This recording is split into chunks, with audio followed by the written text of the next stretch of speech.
Hi, it's me again with Corel Draw Tips and Tricks, and this is this part 2 of blend or clone your blend. And while the other video was loading, I was just going to play around, or I was playing around. So I cloned a star, and then I go up to effects and I blend it, let's say 20 times. Go down here to new path, put on the new path, go up and blend along full path. Now the good thing about this, we have 2 clones on each end.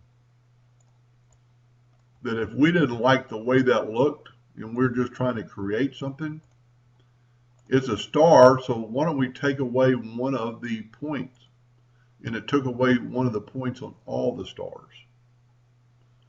You could actually make it this, you could add many points to it, get some weird effect, go up to the range, break blend apart, grab it again, go up to arrange and ungroup, get rid of our line. And somebody asked me one time, how do I know I'm on the line?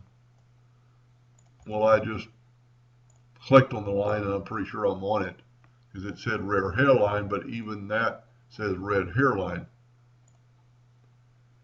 So that's just kind of feel.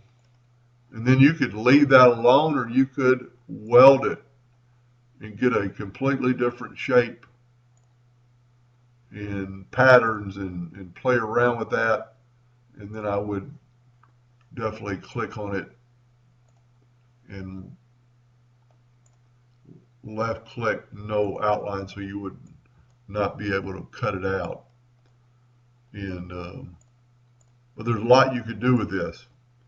So think about how you could blend or how you could clone your blend and then go back and look at it.